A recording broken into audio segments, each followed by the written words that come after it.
Welcome to Comics, Games, and Collectibles, your zen of geekism. We carry comics old and new, magazines, toys, games like Pokemon, Magic, D&D. Want Godzilla, Ultraman, Star Trek, Ninja Turtles, Funko Pops? You'll find it all here. Shop our Cosmic Sound Room and pick up a record or two. Enjoy our Comic Coffee Lounge with a cup of Sasquatch coffee while geeking out over a super cool movie on our big screen. Cosmic Comic, Games, and Collectibles. Superman loves us, and so will you.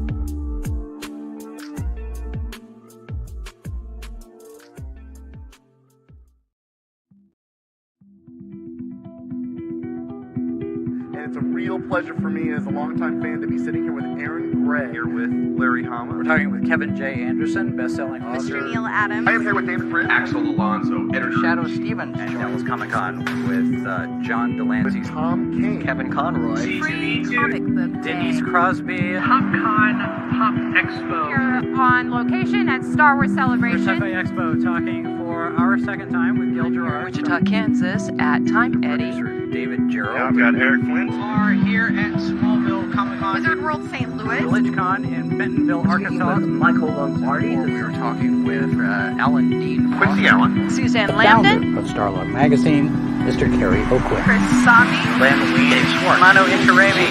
Jason Aaron. This is Sci-Fi for Me, your portal to the science fiction multiverse.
Always charge your batteries, he said. You don't want to run out of power mid-job. Always charge your batteries. I jump up and run to the shed where my power tools are. My two batteries scream at me when I throw open the doors. I pop one into my skill saw and hit the button. And heard that beautiful sound of a blade ready to cut. I pull my skill saw, sawzall, drill, and flashlight into the house. I have 1 day's worth of power and a vision, as if it was sent from God himself. Time to find all the metal I can. Shutters, the aluminum bat, screws, hammers, I got it all. The star-shaped guitar comes off the wall and gets placed on the table. I hear that hollow sound condensing as I pound the shutters flat. They'll make wonderful steel strips. A single cut is placed lengthwise down the bat. I mount the extra saw blades on the base of the guitar.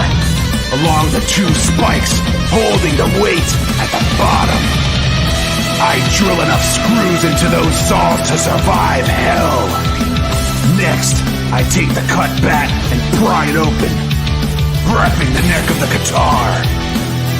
Strips of shutters are placed around the body, continuing the reinforcement of the weapon. Now it's time for the finishing touch.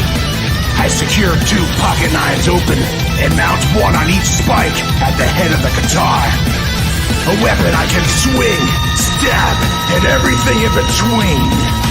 My axe becomes my axe. A weapon worthy of defending me. I will call it Shredder.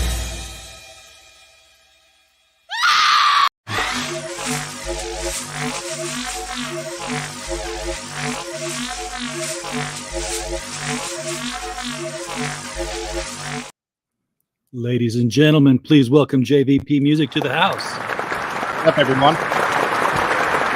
I'm glad to be here. I'd like to thank RJ for having me on and giving me some exposure, a nobody, for my recent soon-to-be-released project, Ruthless. You're starting at the bottom, my friend, believe me. So this is... I can't remember how many times I say this to people because it seems like I say it a lot lately now. But this is something I've not seen before. People are really going out of their way to take this comic book industry in weird and wonderful new directions. And you're kind of doing the same thing here. What is this? What are you doing, man? Well, I guess I have to give you a bit of an origin story to really get you to where I'm at now, because I've had a bit of a weird path. But I basically, well, you got some fans already because you're handsome AF apparently. So. Oh, that's actually my good friend. He's always joking around. Always glad to have Woody in the chat as well. But welcome, Fat Cat. Hey, Woody. Yeah. So I guess a quick origin. Played music all my life. Started playing piano when I was 8. I was in different choirs. Middle school, high school band that included marching and concert. I played wind instruments, drums, and after high school, when I was in high school playing drums, we had a pretty close drum line. It was that was basically the group of my best friends. Everybody was in drum line. So after high school, we ended up starting a band, which is represented on this wall here. It's the Wall of Metal Rain, kind of my glory days. After that band, we started a new band, and that went for a little bit, and had to get serious with life, and did so. And 3 years ago, after being able to get a job to pay the bills and have a little extra left on the side, I had the itch to make music again. So I set up a home studio. And at the same time, my brother was creating a tabletop role-playing game called Project Full Blade. Cool. And that we actually killed it this month. So Project Full Blade at the current time is no more. But over the last 3 years, one of the ideas we had was to create audiobooks with full scores based on the game. So if you're a D&D player, if you've ever read the Drist series, kind of like that, but in audiobook format with a full score to it. So over the last 3 years, we've been doing that. We put 2 trilogies out there. They're available on the Project Full Blade YouTube. That's not getting taken down, so that'll remain. But I kind of started practicing and getting into it and working my way up to professional quality, and had this crazy idea to do this, kind of riding the coattails of Eric July and Isom, which I know you're been somewhat critical of the comic. I think you make good points, but one of our writers was. Yes, and that's my opinion. That's perfectly fine. I think the comic needs some improvement, but I've been a fan of him for a while. So with that excitement and a couple other kind of linchpins or signs from God, I said it's time to do this. So now it's almost a reality. Yeah. So this isn't a comic book, but this is comic book art, done as an audiobook with a heavy metal soundtrack. So it's almost a music video. It's almost poetry, but it's chapters in a story. So everybody in the chat, you can put your wallet away because the only link that you have to worry about is following his Twitter account, which I pinned up at the top. That's where all the information is going to come for forthcoming YouTube videos. Correct. So, Yes. so let me ask you, John, where's the money in this? Well, I'm going to get there, but that's not going to be my first worry. Financially, I'm in a position where I don't need to do this for money. I can kind of do it more for the love of creating. You know, I've always kind of been a composer at heart. Back again when I was 8 years old, I was writing very bad songs, but writing them nonetheless. And you know, I've been doing this for the last 3 years. Just something I can do for the rest of my life. You don't really need to be physically fit to sit in the studio and compose music. So No, you don't. But the longer you do it, the less physically fit you get, and then the less you can do it. So that's very true. But I am in a position where I can somewhat self-fund this. You know, the music I'm set up to do. So the only thing that costs money from the music perspective is my time. And the art I can self-fund. And what I wanted to do, and I really wanted to attach this to the Iron Age. I'm kind of a big fan of that movement. You can't have a movement called Iron Age without some heavy metal. And like I said, everything kind of clicked together where it's like I have to do this, you know, one, selfishly for me because I want to create and I want to write metal again. And two, there's this movement that really kind of represents me and the kind of art that I'm looking for. And I want to give them something. And I think with the format I'm releasing it in, which is basically a YouTube video, it doesn't undercut the physical mediums, which is always more attractive than digital media. So I think it's a quick win. I can get it out there. I can get some exposure to it, give fans something for free. But I'll be looking to monetize it down the road. But to start, it's for the love of it, not for the money. sure. I mean, even you just get your subscriber base up and get, you know, the YouTube monetizations. That's good for $100 every 14 to 15 months is my experience. But no, you know, if you get if you get a solid following like a lot of the YouTubers do, then I know I personally know YouTubers that said, "Hey, man, if I make less than 2,000 a month, it's been a really bad month." So Yeah, like, you son of a bitch, I just don't even talk to me. So very successful streamers get rake a lot in those super chats. yeah, So. yeah, and he's not even a handsome fellow. Not like, you know, these Twitch streamers that get out there and just, you know, oh look, somebody gave me cash. Thank you, whoever you are. It's a strange world that we're living in, John. That people can do that. I'm stuttering because I'm looking at those guitars behind you on the wall there. Those are eye catching. Yeah. So the black one over here, I'm gonna be very off pointing because I'm not dexterous by any means. But yeah, that the black one, that's a Washburn. Do you know who Pantera is? I'm assuming you would. Yes. Okay. Yes, they make great pizzas in St. Louis, but they are also a band. I know. Yes. So that's a signature series Dimebag Darrell guitar. That was the lead guitarist Pantera. That guitar is my most prized possession on earth. I've had it for about 20 years now. It's coming up on 20 years. I'm at 19 years. And that is the basis for the guitar that you just saw in the clip for Ruthless, how he turns it into this murderous weapon. Into the 6-string Slayer. Yeah. That's right. Yeah. The red one, that was my secondary guitar. That's a Jackson. Middle one's a bass, and my acoustic, that's a Messaluna, I think it's called. Okay. So when did you start playing guitar? Let's just get some music history in here. Sure. 19 years old. First time it wasn't guitar, it was a bass. So one of the drummers that we were in drumline with. What was her name? Her name was Justin, and she had a massive red beard, even longer than yours, believe it or not. Okay. He was a guitar player, and he wanted me to play bass, and that's actually how we started the band. I didn't start on guitar; I started on bass. But and we had no shortage of drummers. Our other friend John hopped in on drums, and that was the beginning of Metal Rain, which is this wall here. But I picked up bass very quickly. You know, again, I've been playing instruments all my life, and he said try out guitar, so we started trying out guitar. And then one night, maybe 2 months into bass and guitar, I was listening to Eddie Van Halen, Eruption. And I couldn't play the solo, but I could figure out the tap-on part at the end. So I figured out the tap-on part. The next time my buddy Justin came over, I played it for him, and he's like, "You gotta move to guitar. We gotta get you playing guitar." So that's how we started. I used to play that on keyboard. I thought that was fun. That and Runaway, the Bon Jovi Runaway. Yeah, Eruption's just a fun song. Yeah, it is. It's like, no, up and down, down, down, down, down, down, down, down, down, down. Yeah. and then a quick sweep up and down. Yeah, I cannot play guitar. Tried, it didn't work for me. but I was a keyboard junkie, and it was all by ear too, so it was like trash. Yeah, I'm sure it wasn't trash. I wish I can play keyboard. I have one and I do play it, but I'm not a good player. Well, you formed a band. I guess obviously your influences were Pantera and other heavy metal bands. I know heavy metal is subgenre divided because you've got your hair metal, you've got your death metal. The only difference I can tell is some of them get on the radio and some of them are guar. Yeah. and then everything else is in the middle. Doing reviews for the website. They used to send music CDs to me and said, "Hey, review this." I'm like, okay. And I got a guar one, and all I know was I put it in the disc, and the first track was like, like okay, second track, and it was, I'm like, oh, it's the whole thing. Is that okay? Yes.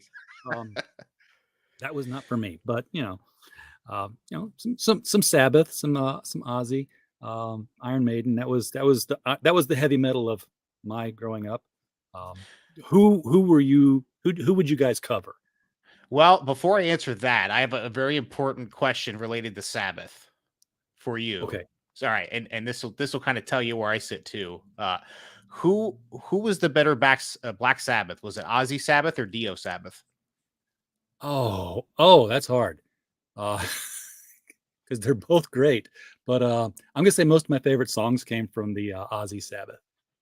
Okay, that's a fair takeaway because most of their hits, basically all of their big hits, were Ozzy Sabbath. But from like a pure like composition talent, as far as the talent as a singer, my favorite's Dio Sabbath.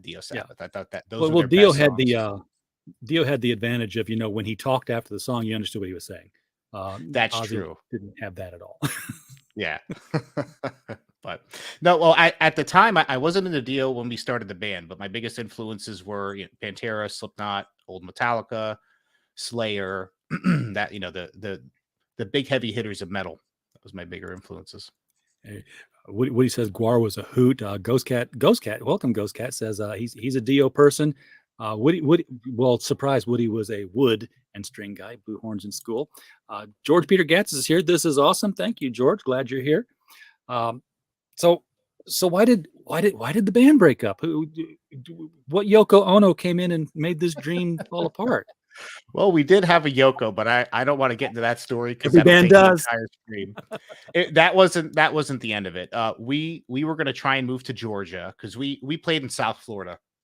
And at the time when we played, when we were at our biggest, we were the biggest metal drawing local band in South Florida, which sounds like a brag, but you're talking a couple hundred people max, right?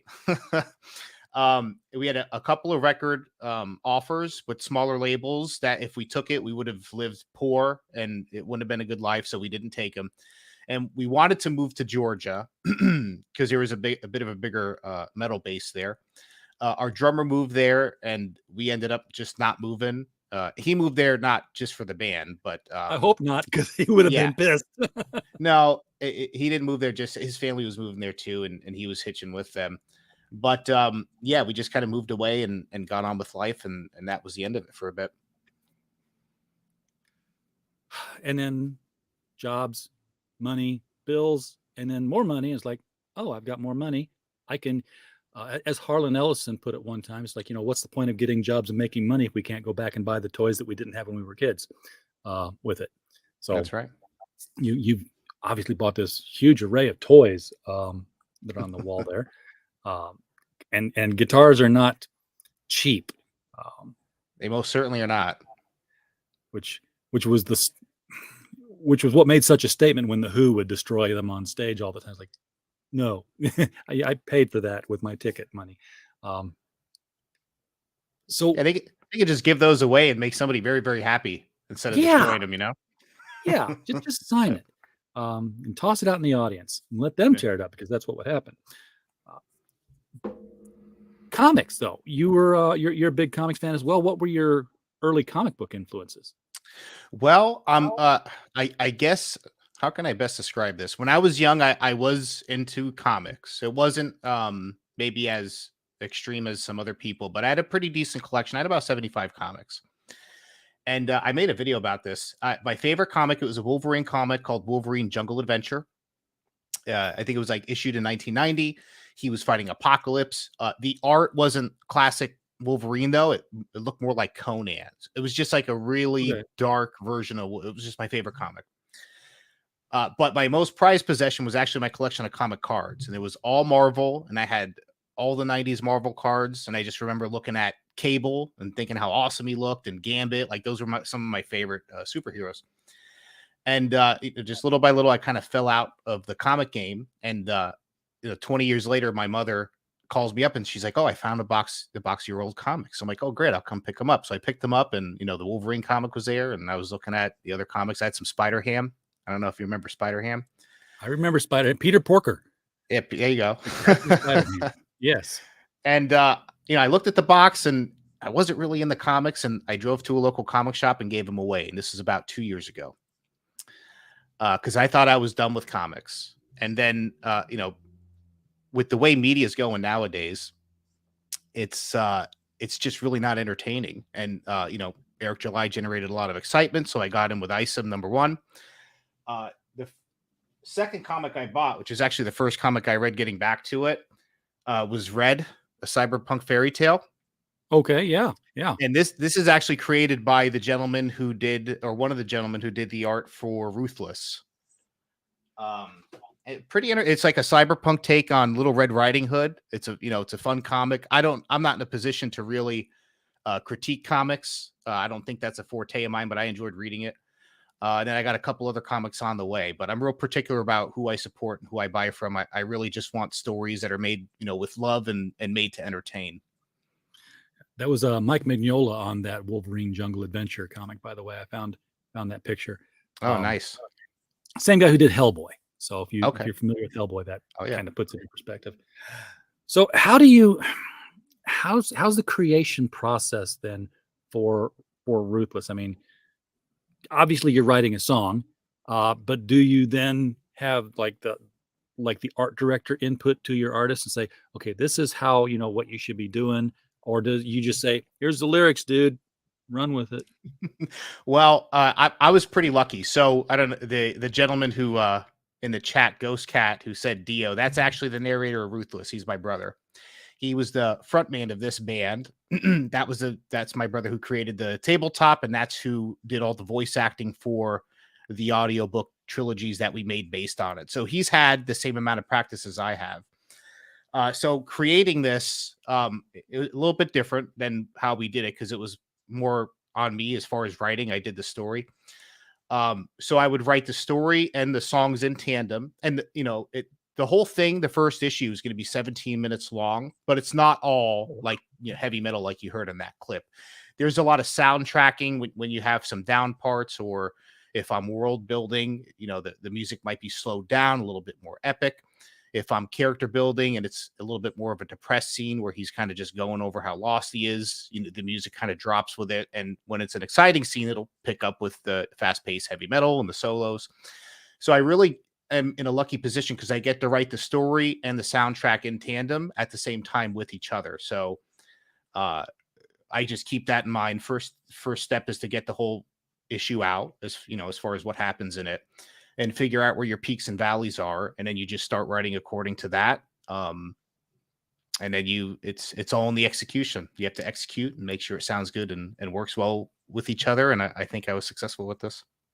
So 17 minutes for a chapter, that equates to pretty much a 30 to 35 page comic book if it's densely written and it's not just a bunch of turn the page, big shot kind of stuff. But since you said they're chapters, do you have a full epic arc in mind for where this is all going to go? Yes. So there are really two arcs, or two main drivers of this story, which I won't really tell you. But one is more personal to the character, and one is more grand.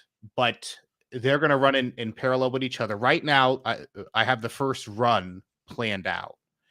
and the first run is really going to build into the main character. It's going to be heavily focused on him. There's going to be other supporting characters around him, but I'm really taking a simple approach to the story. I want to take the characters I do make and make them relatable and connect, and really use the music to drive that connection at an emotional level. I think that's an advantage I have too, because I have music, and music is emotional. That's why we like it. Yes. Yeah. So I have the first Emotion and planned math. out. It's emotion and math all at once. That's correct. A very difficult combination to pull off correctly too. Yeah. Yeah.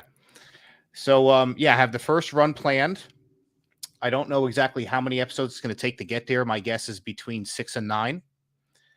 And then I have the second run, not completely written out, but I know how it ends. I have a definitive ending in my head, and it's going to be great. It's going to be very personal.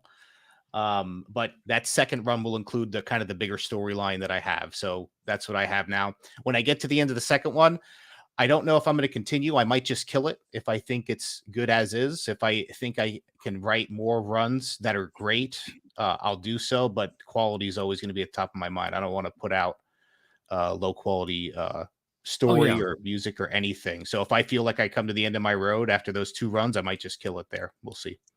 Well, with it being musical that way, and every scene, having to be immediate on the next, you don't have the liberty that a comic book has of saying, this is more of our day in the life chapter. We've finished Apocalypse now. Now the X-Men are going to have a picnic, and then they're going to go on and fight the Shi'ar. That wouldn't work for you.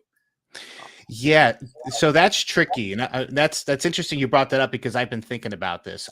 I think I can make it work from the sense of kind of a day in the life, and like an everyday task, which issue 2 is already in production. It's already being written. I've already got my soundtrack set up and ready to go, and I'm composing now. But it's going to open up, and the music is going to be grand and fast paced and get your heart pumping. And at the end of the opening scene, it's really just going to be them performing like a very minuscule everyday task. But I think I can drive, I can drive the emotions and kind of the attractiveness of it with the music. And I can do that from day one, and then build on top of that, issue after issue, with the story getting, better and more personal and more emotional. So that's how I plan to approach this. The music, it's gonna be epic from the start, but as you get deeper into the story, they kind of build together, and I think that will provide something exciting up front, and also allow you to really get invested into the story as it unfolds. Very cool. Woody is now getting ready to go look up Peter Porker. Apparently, never heard of the Amazing Spider-Ham. Oh man. You'll be happy. You've apparently missed Spider-Verse as well, because he was there. Mike Walters also here, dropping into like and share, and we appreciate that. Mike Walters will be kicking off the mic stand in just about a half an hour on his channel. So please all head over there after this and catch your niche news of the day in comics, manga, and professional wrestling. So I know you can't divulge a lot of the story elements, because you want people to come see the story, of course. But what kind of a story is this? I just from the snippet we got, I'm very much feeling Ash and the Evil Dead kind of thing here. So I don't know if it's a horror, a science fiction, what kind of genre it even is.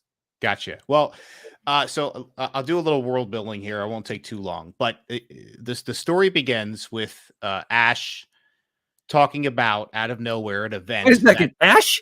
His name is Ash. So he's named after my son, and my son isn't necessarily named after Ash in Evil Dead, but it is one of my favorite movies. And when we were naming my son, she's like, "What do you think about Ash?" And I'm like, "I'll take it. That's a good one." Yeah. So yeah. Logan was the second tier slot there, but we got it. Yeah. And but we need an Ash. We don't have a current hero named Ash, and I'm like, it's time. I'm resurrecting the name. Yeah. All right. But so continue. There's an event that was nicknamed the Short, and basically just out of nowhere, nobody knows what happens. Very mysterious. Out of nowhere, all the electricity on Earth just stops working. All devices, it just ends. There's no electricity, and it's based in 2023, and it's kind of supposed to run parallel with modern times. And really, it's if you think about it today, if electricity just all shut down on the planet, like what would society do? I think at this time, the way our culture is and how unprepared most people are, would probably fall apart. So that's what he goes through at the beginning. And he gets home after a year-long journey. When the short happened, he was in Chicago on business. He lives in Florida. So he spends a year traveling home. Things happen to him, which, elongate the journey. And I'm going to don't worry, I'm going to answer your question. I'm just doing some setup. You're answering it the long way. I want the long way. Build some time. So he gets home and he doesn't find his family. There's no bodies, but they're not there. So he has hope that they're still alive. So the main driver of the character is him searching for his family, his wife and 2 kids. And the scene that you played at the beginning was right after he got home. He's, taking inventory of what he has in the house. He kind of gets lost and falls on the couch and starts to enter like this dark, self-reflecting phase, has thoughts of his father that kind of set a light bulb off for him to build a weapon that can give him some focus and some hope, something that he trusts in, that he can fight with. So that's kind of his moment of accepting this is the world I live in now. I'm not going to let it beat me, and he's going to build his weapon that he calls Shredder. Yeah, I mean, to get into the mindset of the character who's going to fight something, we don't know what he's encountered. We don't know why the world has a short. I don't know whether there's zombies, demons, aliens, what it is out there that he's got to fight. Yeah, it's very realistic. It's going to be humans. It's not going to be supernatural in any way.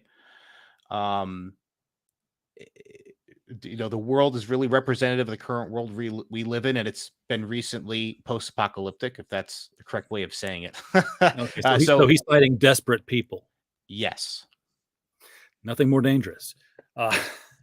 But rather than, get a gun or, a machete or, a knife, I'm going to put chainsaw blades and rotary saws on my guitar. Makes perfect sense. Yeah. Well, the story is definitely going to be very heavy metal influenced too, right? Like his weapon is a guitar. There's going to be a lot of kind of Easter eggs with metal bands, quotes from famous musicians that I'll sneak in there. So it's going to be a love letter to heavy metal fans. That's going to be heavily incorporated in the theme. It's a magical realism. It's realistic, but it's a musical, so the instruments are going to be a part of this thing. Kind of like maybe something like Tommy, maybe something like the Genetic Opera, Repo the Genetic Opera rather. If you haven't seen that, it's a great movie. Yeah. So where do I want to take this? Because I'm like, we don't want to give too much away. Thank you, Ghost Cat. Appreciate that. It's you guys communicated it well. So I think you said 17 minutes, and it was going to be like 6 chapters for the first arc. 6 to 9. I don't know exactly, but yeah, each episode I'm going to keep between 15-20 minutes long. I think that's a good length because it's not too big of a commitment, but it's still long enough to give you something substantial, like, some solid entertainment.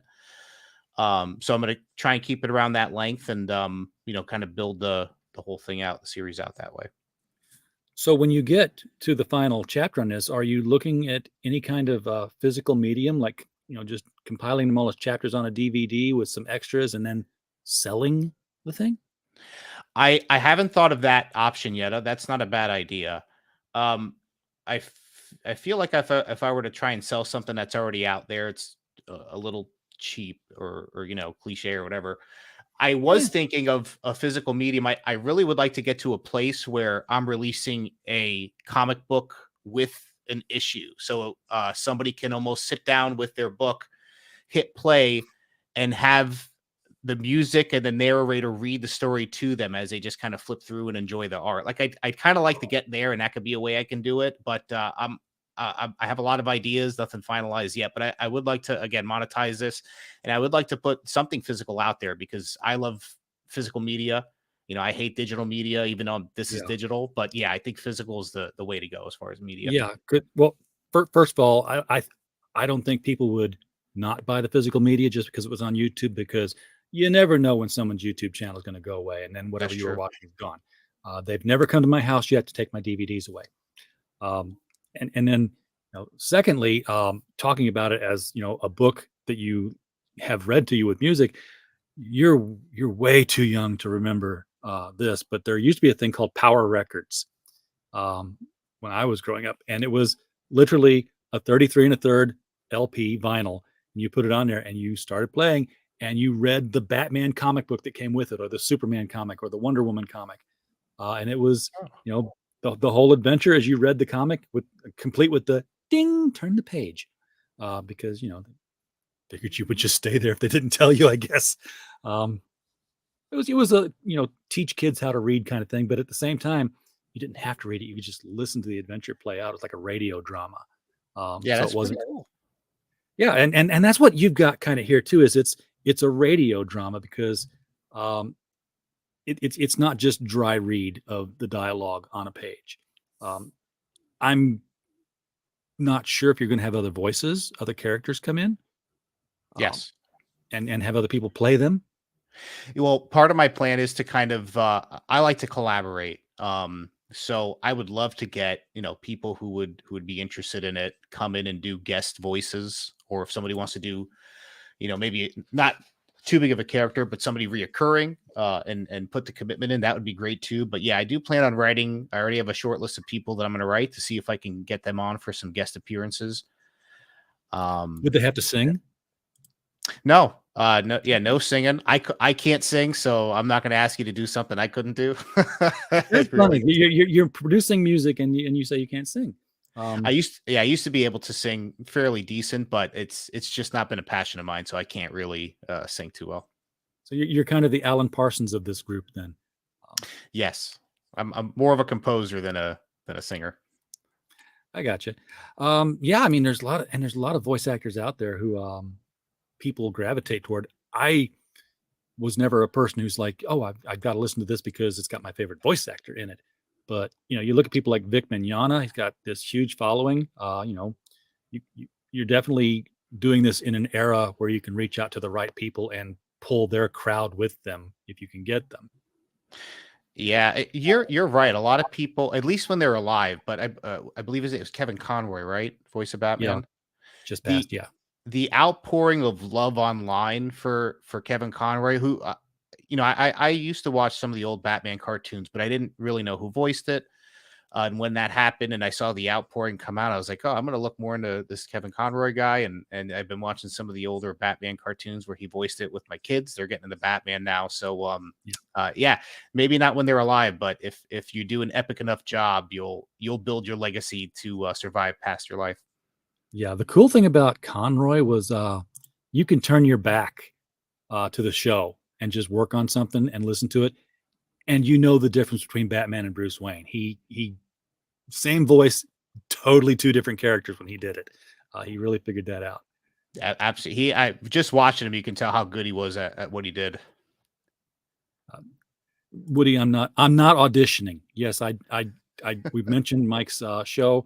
On Friday, Mike does a comic book historic retrospective where I always say it's like, somebody comes up and says, hey, where should I start reading comics? Well, try Batman Year One or try, Watchmen. No, Mike's like, where should I start reading comics? When did they start printing them? He just went back to the Golden Age and he reads them every Friday moving forward. He's in July or August of 1939 right now. Oh, wow. And he has guest hosts, and I guest host with him every once in a while, and we literally do the voices and act it all out as we're getting into it. So it's a lot of fun. But no, I'm not a voice actor. I'm not going to do that. And is Mike Woody? Is that his tag? No. Okay. Woody is a fan of the show. Mike Walters has a totally different person. Totally. Woody, I can always rename a character named Woody if you want to voice act. There you go, Woody. Hit him up if you want to do it. Now he likes my I do this whole sort of a Ted Knight thing, when we're doing the narration. So it's like, meanwhile, back at the Hall of Justice. Hamming it up is exactly the way it's done. It's just overacted to the hilt. John, I'm not sure. I don't want to cut your time short. I want to give you as much time as we can here. We usually run an hour, but I'm kind of running out of things to ask about because it's there's not a lot out there yet. You're going to start launching these. Okay, well, the snippet we saw, this is not chapter 1. This is part of, I'm not even sure if it's chapter 1 or 2. Yeah, well, I don't have I don't necessarily break the video down into chapters. What I would say that's about 1/3 of the way into the first issue. So you're not too far in yet, but that's when it really starts to pick up, and it's pretty fast paced once it picks up there. I lost track. What was the heart of the question again? Well, I was going to ask, when you're going to launch. Okay. When the first issue, there it is. It's a video issue. We coined the word right here tonight, folks. First one will be out sometime soon, and it'll be announced on your Twitter page. Yeah, I'll announce it on Twitter. I'll be honest with you guys.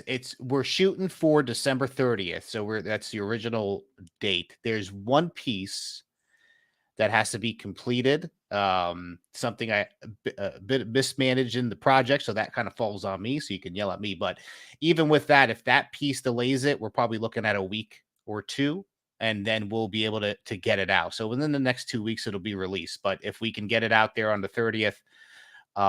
Believe me, I'll be blasting it on Twitter. Everybody will be sick of me, but it'll be known that it's out there.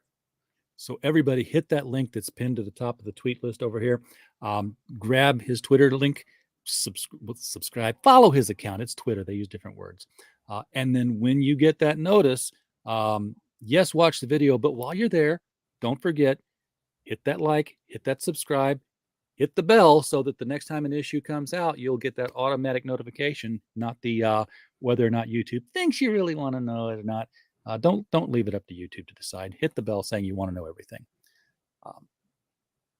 And have a happy new year with the release of Ruthless, and find out exactly what the short is, what it's all about, and how gory is this? I mean, you got blades, you've got chainsaws. I'm assuming there's going to be blood flying.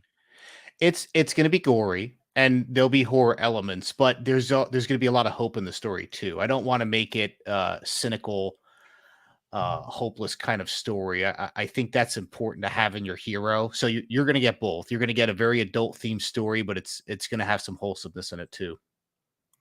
Excellent. I am going to play the video piece one more time here for those who came in late, so they can get a feel for what you're getting ready to do. I'm going to play that right now. And plus, I kind of cut it short by accident. I didn't mean to. I thought it was over. And I started the stinger right in the middle of a scream. I'm like, oh, bad timing. So you were at the end of it. You're pretty much at the end. Let's run it all the way through this time, folks. Always charge your batteries, he said. You don't want to run out of power mid-job. Always charge your batteries. I jump up and run to the shed where my power tools are.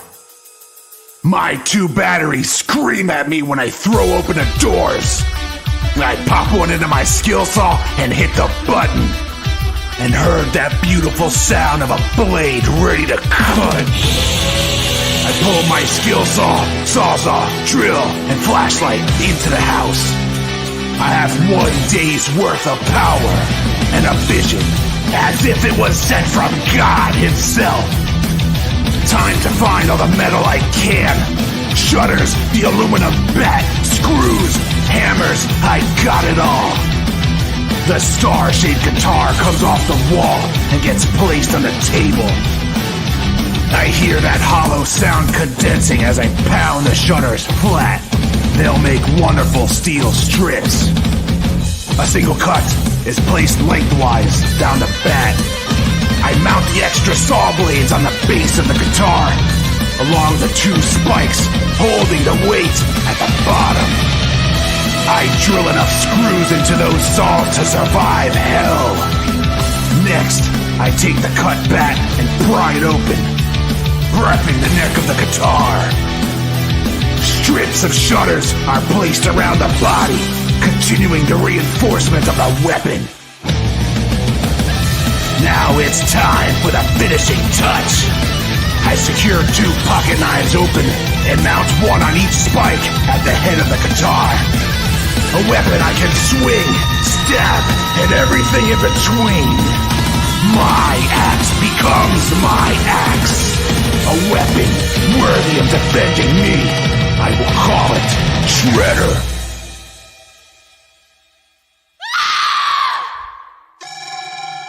A scream coming from outside cuts the mood. Could it be joy?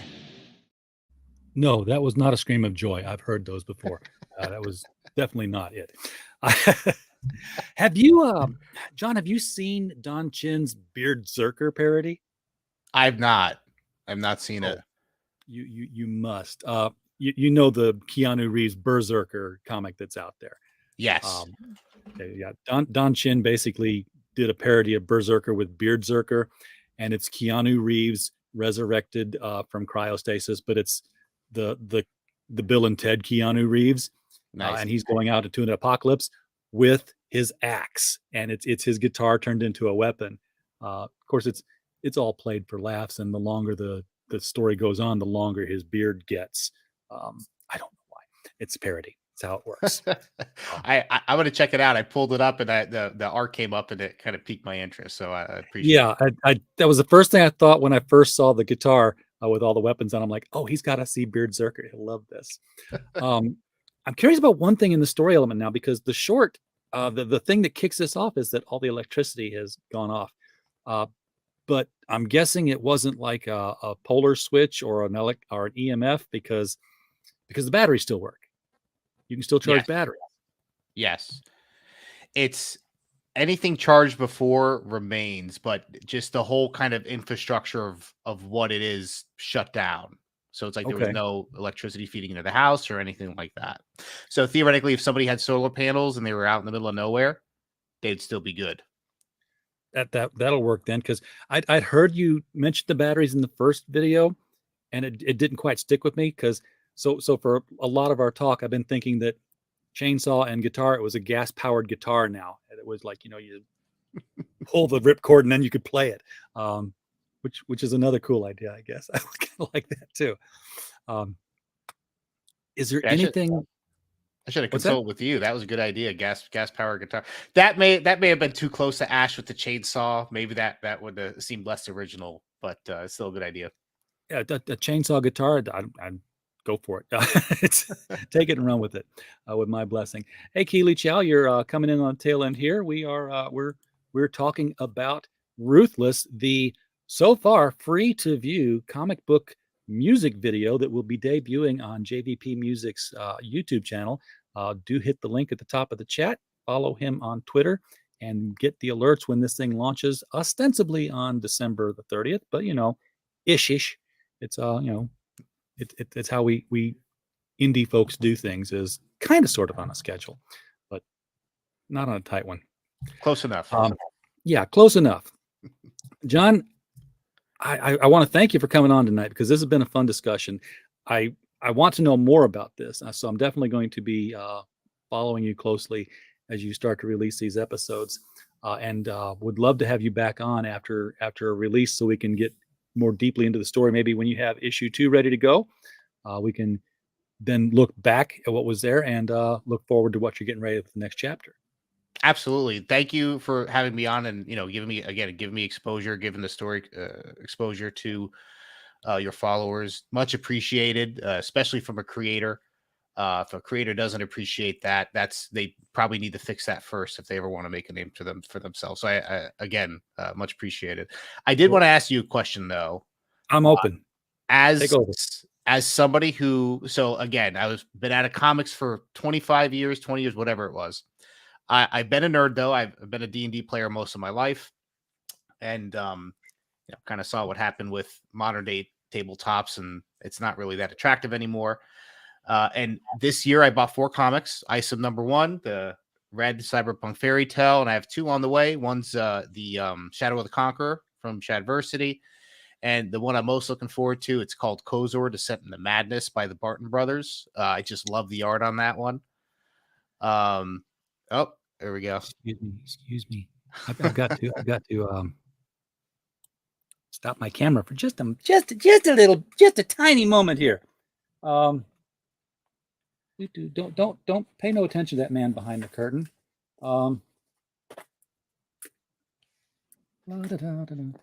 Clayton, you owe me for this one. No, you don't. Okay, camera is right back here. You talking about these bad boys? Yeah, I just love that art. That art is like really perfect 90s devil art. That speaks to me more than anything. It's gorgeous. Now, this is the cane and white cover here. I have them because we're doing the fulfillment for it, and you don't have it right now because we ran out of the main copies. So new copies are already en route from the printer, and as soon as they're here, I've got all the prints are already boxed up. All the smaller prints are already into the stiff bags. Guaranteed, you're getting 3 of the 9x12 prints because they were stretch goals. So even if you didn't order prints, you're getting prints. Nice. And you'll be getting 2 of the cards. I do not mind wait if me waiting means that comic is just getting sold like crazy. I'd rather see that comic get success and wait another month to get my copy. Well, we had they came from Australia, and unfortunately, some of the boxes took 2 months to get here, and there was a lot of damage done. Just packing crates got wet. Fortunately, all the books were wrapped and very nicely packed interior wise, but even so, the weight of other boxes crushing against them, a lot of them they're perfectly readable. They're just scratch and dent, and we don't send the scratch and dents out to the people who backed that way. That can go on eBay for like $1.50 or something. We want to treat the collectible collectors with a little bit more dignity than that. Yeah, absolutely. But I'll watch for yours specifically, and I'll maybe toss in a few Critical Blast magnets or some other goodies here. All right, I'll put them up. Yeah, John Page. I know it's not on there, but my name's John Page. Should be the name. I'll figure it out. Probably your email address says JVP Music or something. I'm like, it's him. Yeah, I might say John Page Music Productions, but one or the other. I have too many emails. I can't keep track of them all.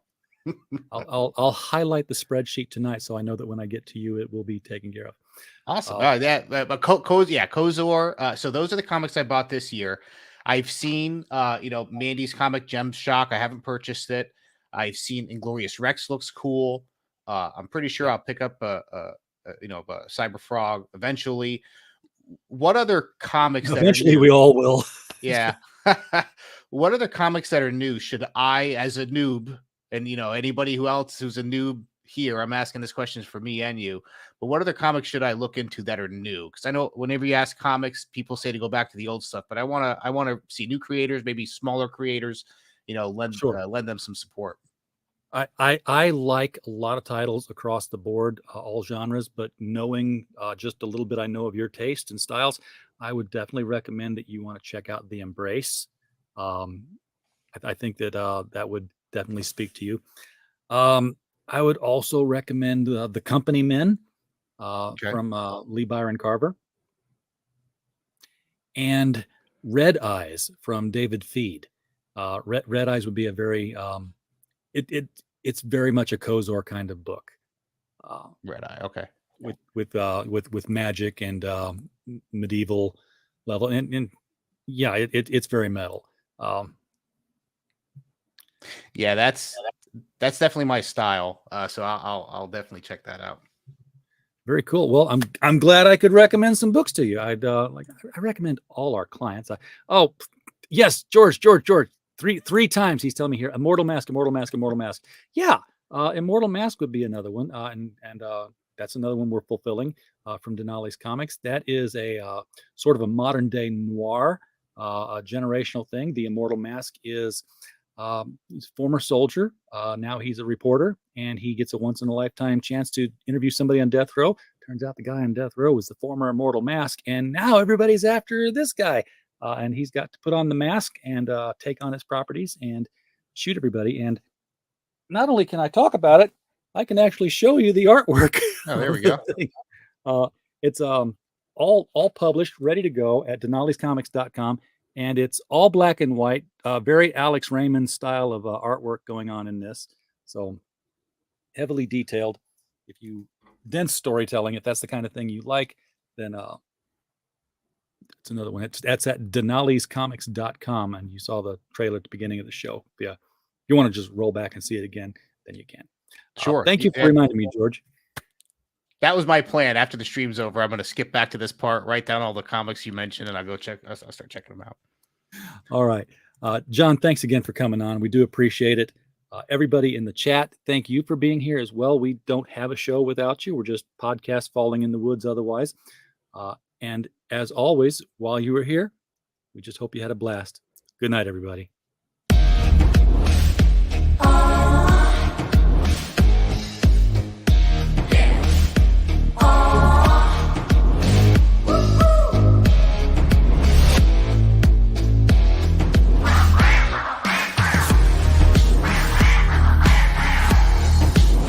Your favorite podcast.